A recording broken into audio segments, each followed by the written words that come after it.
You're listening to the Dibbly Dobbly Podcast. Remember to like, share, comment, subscribe, and click the bell to make sure you get the latest episodes of the podcast. Be sure to like and share our Facebook page and follow us on Twitter and on Instagram. Hi everyone, and welcome back to another episode of the Dibbly Dobbly Podcast. On today's episode of the podcast, we summarise day one of the 5th Ashes Test between Australia and England from Bellerive Oval. It's the Dibbly Dobbly Podcast, and let's get started. Let's have a look at the session-by-session breakdown of day one of the 5th Ashes Test from Bellerive Oval. England won the toss in favourable bowling conditions and decided to bowl first and send in Australia on this Bellerive Oval wicket. Australia lost an early wicket in that first session of play. That was David Warner for a duck. Court Crawley bowled Robinson, then Khawaja soon followed for 6. Court Root bowled Broad, and Steve Smith followed Khawaja back to the pavilion for a duck. Court Crawley bowled Robinson. Labuschagne and Head combined and added 50 runs for the 4th wicket partnership.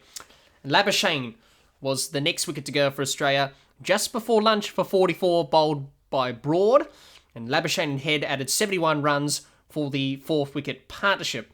Australia at lunch were 4 for 85. In the second session of play saw Travis Head bring up his half-century, and he and Cameron Green added 50 runs for the 5th wicket partnership. Soon after, they added the 100-run partnership for the 5th wicket as well. Then Travis Head brought up his second century of this Ashes series, and Travis Head was the only wicket to fall in that second session for Australia, just before tea for 101, caught by Robinson, bowled by Wokes. Head and Green added 121 runs for the 5th wicket partnership. And just before tea, Cameron Green brought up his half-century. Australia at tea were 5 for 215. In the final session of the day's play, saw Cameron Green go for 74, Court Crawley bowled Wood, and then rain stopped play, and that brought an end to the day's play.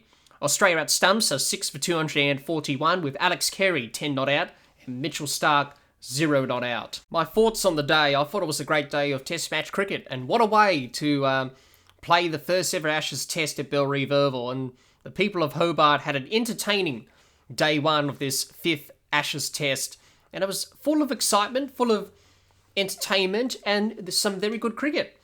Let's talk about both teams and how they went about things on day one. Talk about Australia.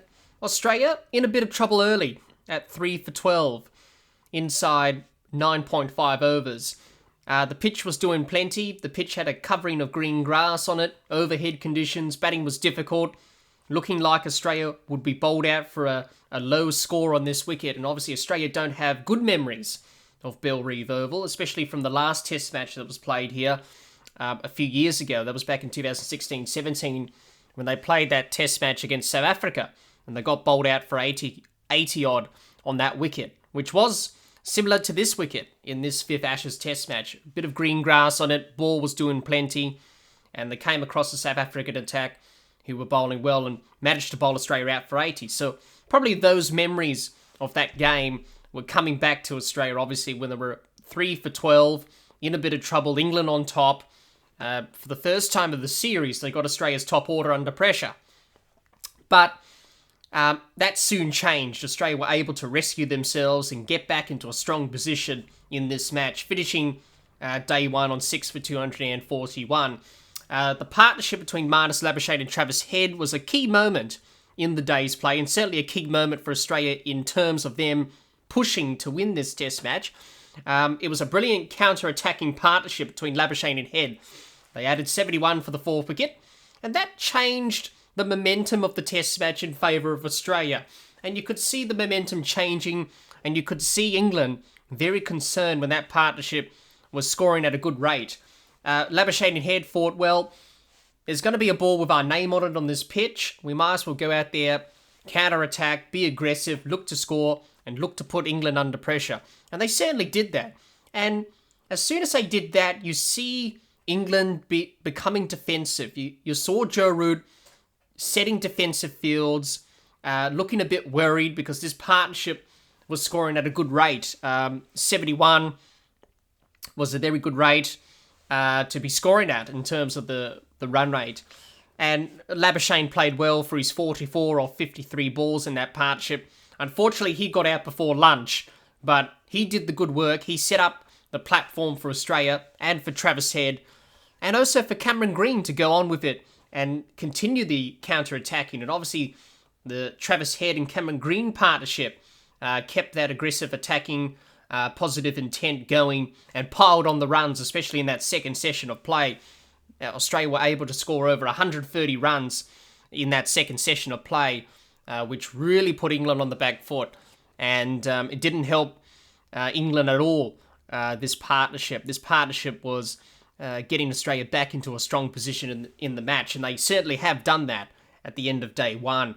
They added 121, Travis Head and Cameron Green, for that fifth wicket, and it was a superb partnership. Both of them played well. Travis Head, yet again, scoring another Ashes century, coming back into the side after missing the fourth test in Sydney due to unforeseen circumstances, but he's come back superbly. A brilliant 101 off 113 balls, and this 100 is probably, out of the 200s, the 100 he got in Brisbane was superb. Obviously, the 150, he scored that at a good rate.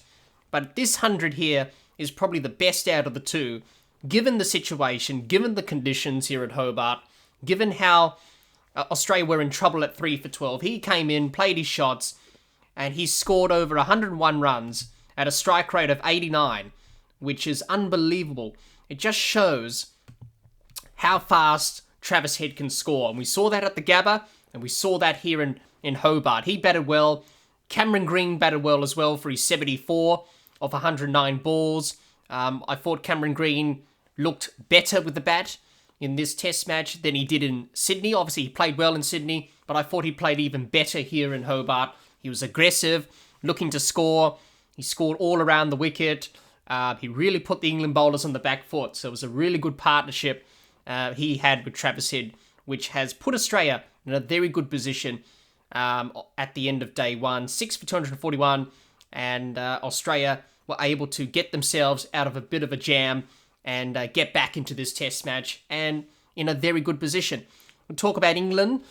Yet again, England had Australia 3 down for 12 for the first time in the series. They had the top order under pressure of Australia in conditions which are similar to English type conditions. Green pitch, overhead conditions, seam and swing movement with the pink ball.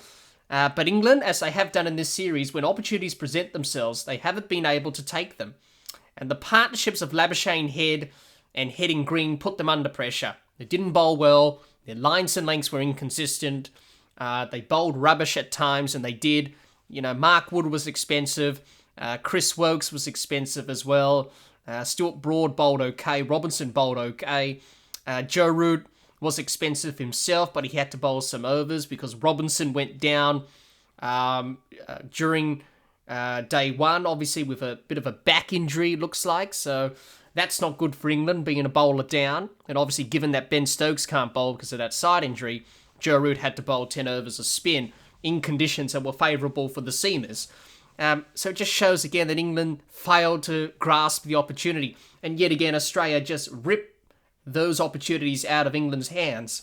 And that's what they have done in this series thus far. So it was poor from England, especially those partnerships have really, really put them under pressure and really put them behind in this match. They didn't bowl the way they bowled to the top order. They weren't consistent, as I said before. Their lines and lengths were poor, inconsistent. Their plans were poor. They didn't sustain pressure for long periods of time. And it was quite a poor bowling display after that. And really, for England, yet again, they didn't grab the opportunities. So overall, it was it was a good start for England. But towards the back end of the day, it was a poor performance. For Australia, it was a poor start, but a very good finish to day one. And they're in a strong position heading into day two with this fifth and final Ashes test from the Bellerive Oval. What can we expect from both teams heading into day two? Well, it's pretty simple for both teams in what they need to do heading into day two. For Australia, they'll be looking to get over 300 plus and get as many runs as they can in the first innings. I think anything 300 plus, 350, even more, is a pretty good score on this wicket, given the conditions and given how the pitch has been playing. And obviously, England's batting hasn't made over 300 in the series. So I think for Australia, if they get over 300 plus, get up towards 350, which will be their target, I think anything 300 plus, 350, given how England's batting's been in the series, I think that's a very good first innings score. So that'll be the plan for Australia. Get over 300 and get as many runs as we can in this first innings. For England, they'll be looking to limit the damage on day 2 with the ball and try to keep Australia to mid-300s if they can. They will need to bowl well to achieve that. If they don't, then it could get ugly for England on day 2. Well, that's all the time we have for this episode. Be sure to subscribe and click the bell to get the latest episodes of the podcast, and like and share our Facebook page and follow us on Twitter and on Instagram. Until next time, keep safe and bye for now.